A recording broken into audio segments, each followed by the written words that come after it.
Welcome to another installment of Elections on Kaya, your one-stop shop for everything you need to know in the lead up to the May elections. Part of what we do here is to get you a sense about some of the things you need to be thinking about before we get to the 29th of May, whether it comes to the ballot box, the number of political parties that are involved, or even just the environment in which the elections are going to take place. And today, we're hoping to hone in on exactly that. How is this environment, and what kind of measures are in place or should be in place in order to ensure that you and I have a free and fair election come May? And for that, let's bring in our guest. The CEO of Sasria is Mpumi Tyikwe, who joins us. And also with us here in our studio is Pooe, who is an analyst, but is also with the Wits School of Governance. So to both our guests, it's lovely to see you and to have you. Thank you so much indeed for popping by. Thank you. All right, Mpumi, let me begin with you because Sasria did release a statement around this actually. Just your level of preparedness, and just for the record, I suppose it's worth just going over the fact that Sasria covers a number of clients, let's call them, in the event of any kind of public disorder or civil unrest, which we know all about in this country given the events of July 2021. So let me begin by just gauging from your sense and given your own assessments, the risk you reckon there is, as you and I speak today, of any kind of violence in the lead up to the elections. Look, the short answer. First, thank you for the opportunity. It's good to be here and to share our thoughts about the elections. The short answer is that we are not that much concerned about violence around the election period.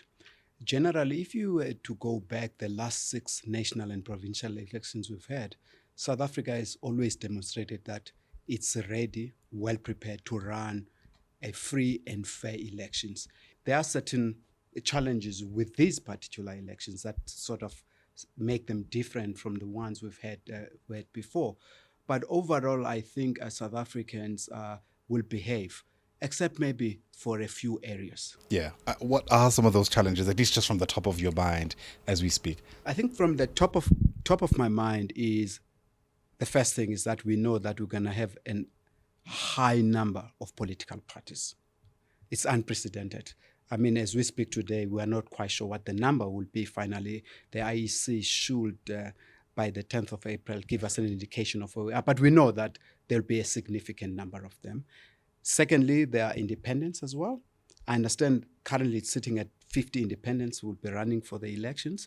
So we've got that scenario. There will be 3 ballot papers, which in itself brings a certain uniqueness to these elections.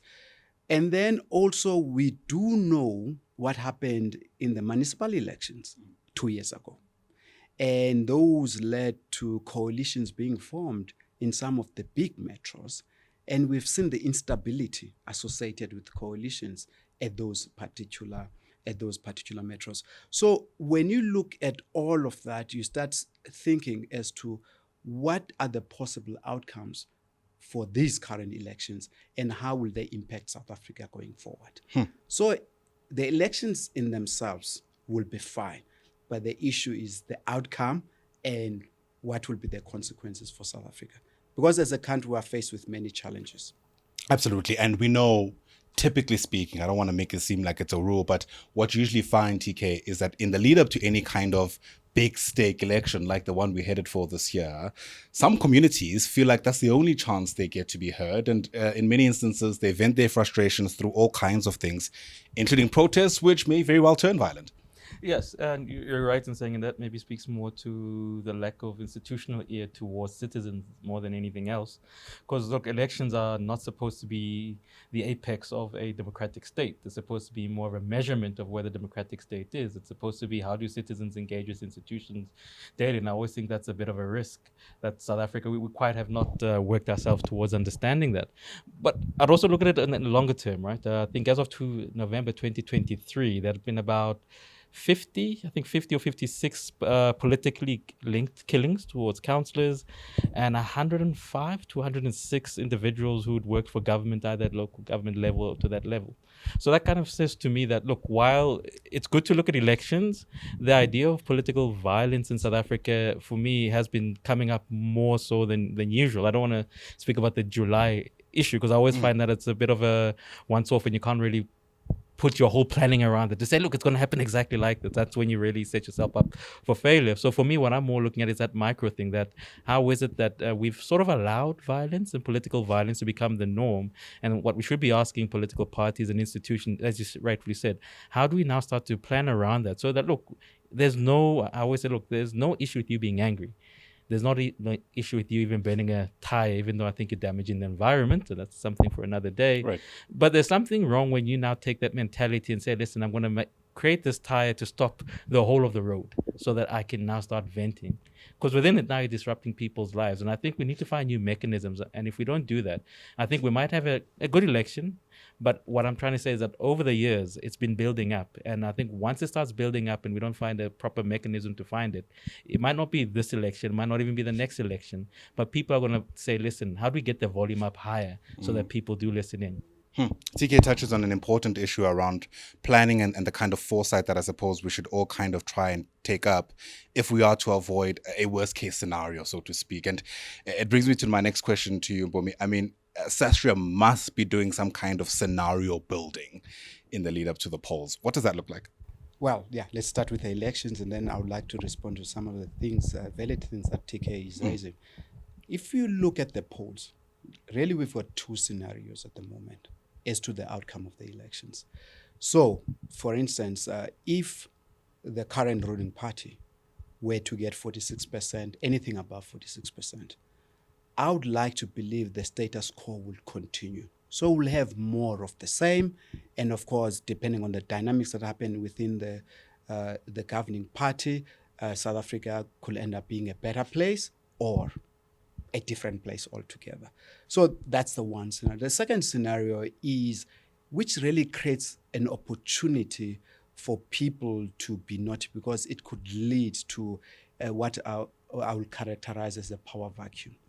If, for instance, you have a scenario where the governing party gets less than 46%, and it has to form a coalition with one of the bigger parties. So when you come to the bigger opposition, you have a situation where some are ultra-left and some are ultra-right, and the governing party is somewhere in between. Now the question is, whom is it going to choose and why? And what does that mean for South Africa? And if we fail to elect a government, or put it differently, if they fail to form a coalition, then we have to have the rerun of the elections.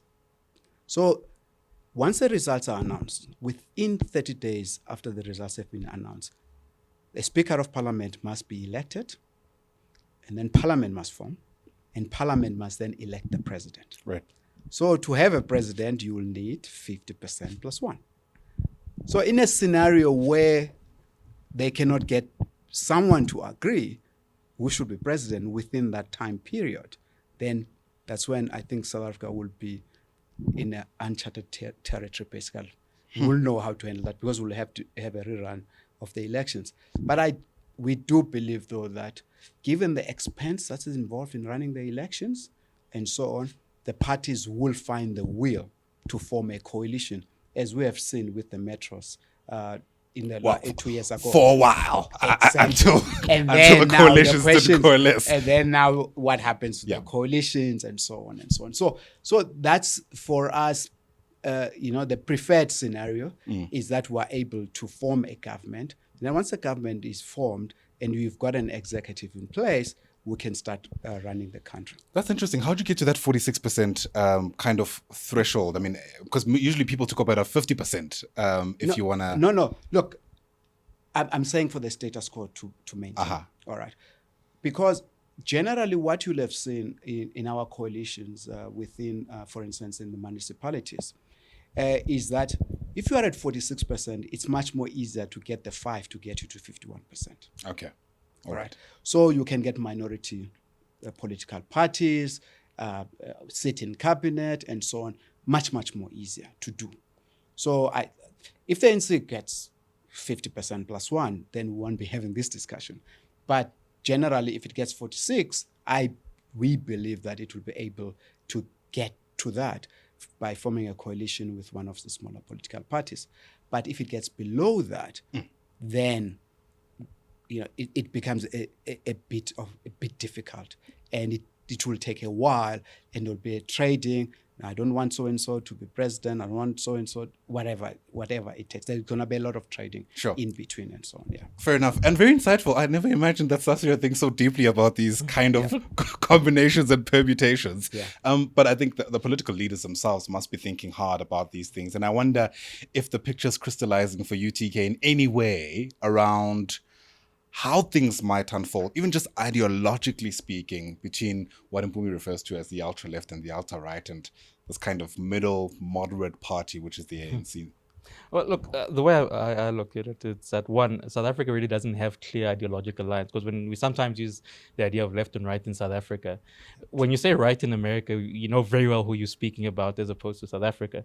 Because right, for some people, the ACDP could be considered right. It's only because of their social values. Right. So I think the good thing about such elections is that I think we're now becoming mature in terms of we're moving towards now beginning to define what this means, right, in terms of left and right.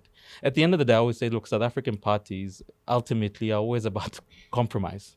And you see it like what the CEO said, if you look at the coalitions, none of our coalitions have any ideological strains whatsoever. Some parties, i.e. the EFF, might call it, they don't even call it a coalition, they say it's a working group or something to the effect. So what that shows me is that, look, there's always deals to be made within the South African context. My worry, and this is where I'm not a fan of coalitions, is what no one seems to, and that people seem to believe coalitions are a positive thing. It means we're moving forward. No, it means a lot of voters are becoming apathetic, because that's what the numbers usually show you when you look at why we've arrived at coalitions. If you look at it means people are voting less, and people are saying, look, ideally I would like to vote for the governing party, but I'm so disappointed in what they stand for that I keep that vote to myself. So it's a bit like saying we're not really forming a government of winning here, winning around the citizenry. We're forming a government of less people who want to get involved, and those that happen to have voted gave us an outcome. And what I worry about is that, look, people are going to say this 2024 election is going to give us a result, as the CEO said, whether you like it or not. But it's the fact that there's been very poor thinking on my side about what this would really mean. Now, people, if we're being pragmatic about coalitions, I always call this the Kenya example. Where opposition parties come together and they use that vehicle and they say, listen, within this vehicle, we're actually going to sort out what do we stand for in the economy, right? Because that's another thing that if you look at our political parties, all of them say jobs, but you say, okay, give me the details. Well, what we mean is, no, citizens don't want, what we mean is, we want to know what you're going to cut and what you're going to put in place. And that's missing. So what it really says to me is that there's so many political parties who are just saying, listen, if I can get my 1%, my 2%, that's enough for me to get to the bargaining table.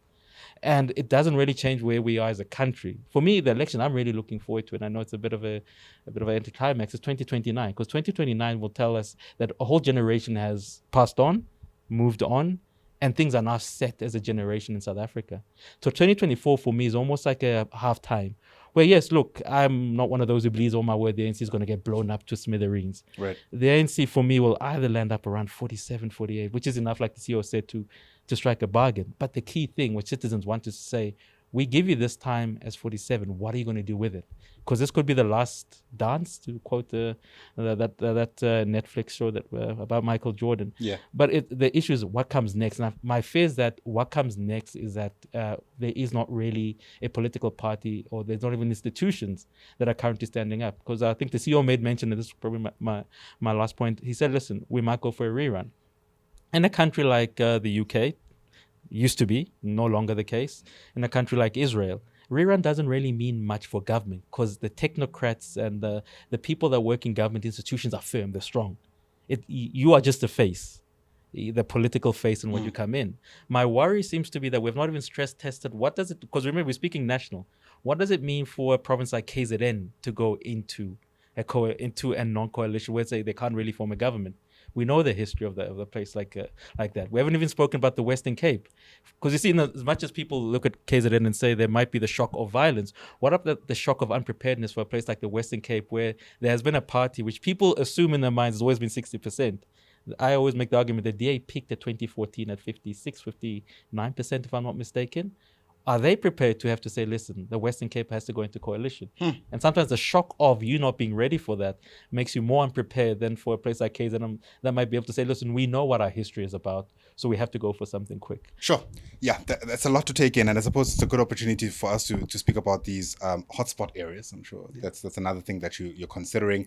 KZN is an obvious one for all manner of reasons. In fact, even just recently, as we speak, there was a shooting there 24 hours ago at one of those municipalities. But there are several other places that I think, we might miss. I wonder what Sasria's thinking is around where attention ought to be if in fact things were to go pear-shaped. Look, maybe let me deal with your first question around there are certain individuals, for instance, that are casting aspersion on the IEC to run free and fair elections. I think as South Africans, we should not doubt the capability and the determination of the IEC to run the elections within the law.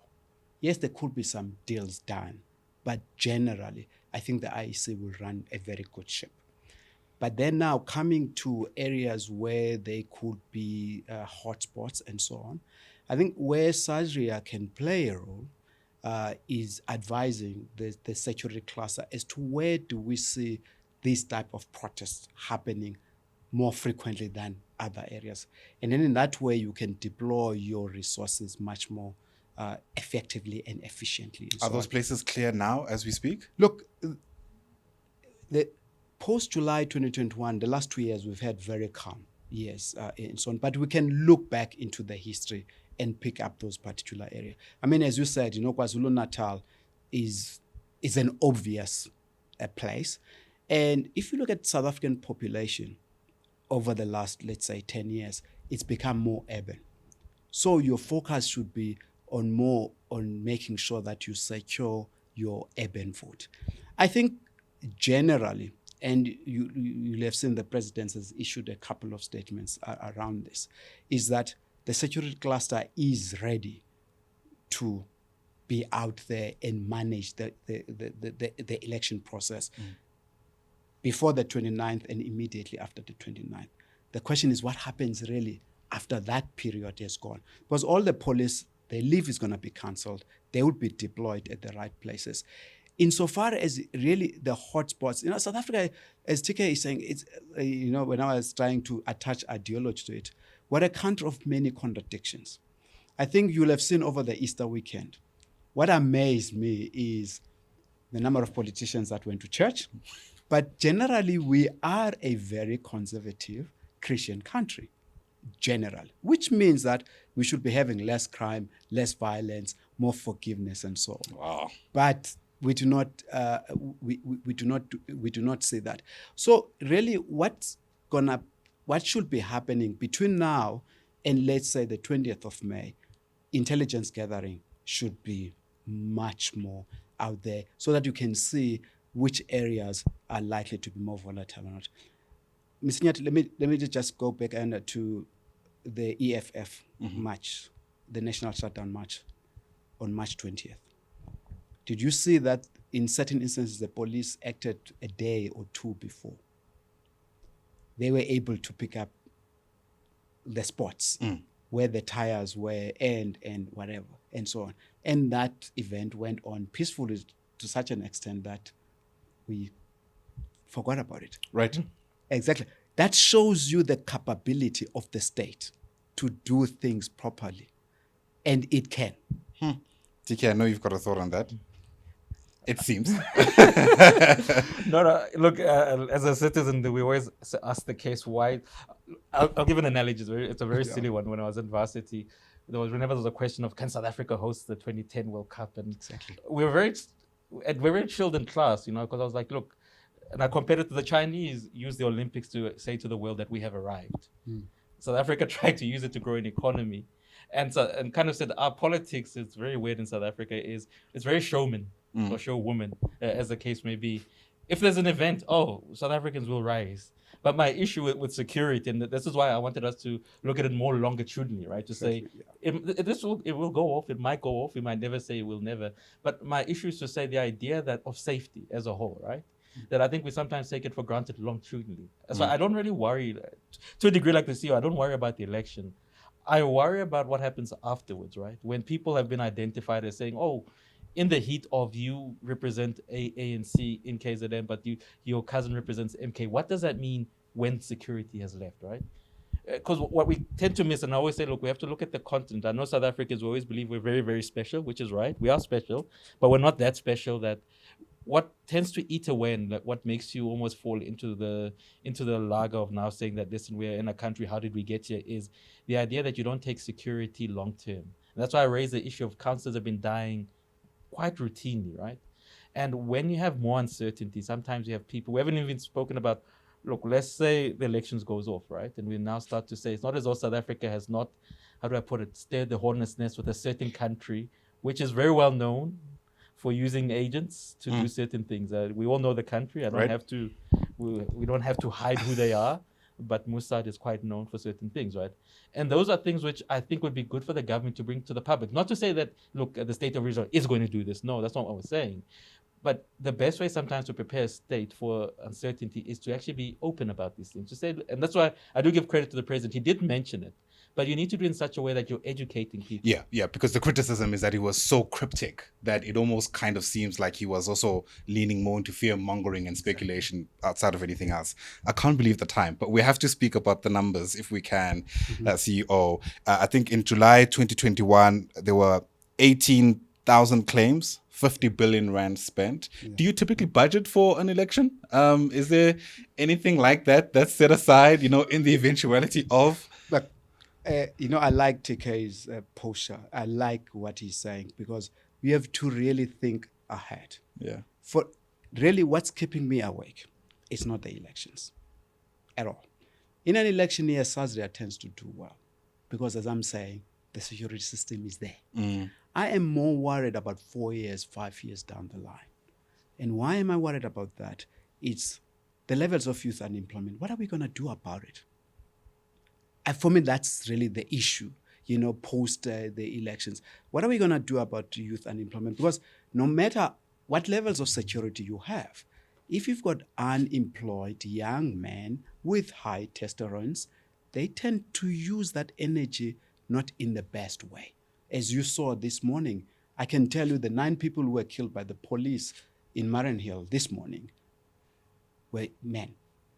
You're very unlikely to find a female.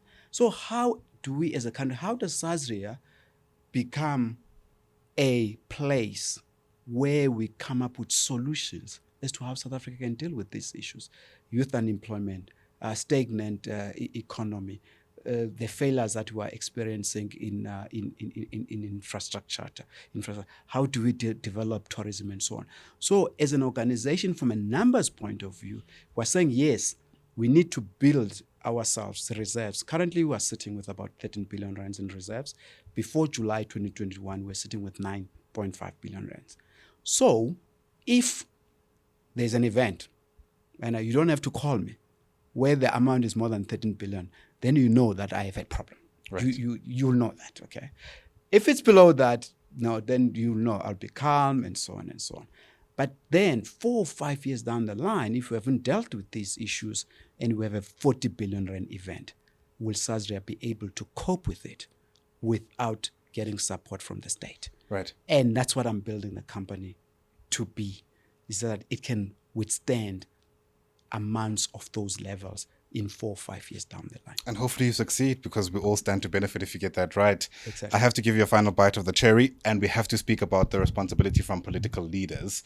As we speak, there is a particular leader who's facing charges for inciting violence because of utterances they made about their party not appearing on the ballot box. It's an obvious question, but surely, what these people say matters.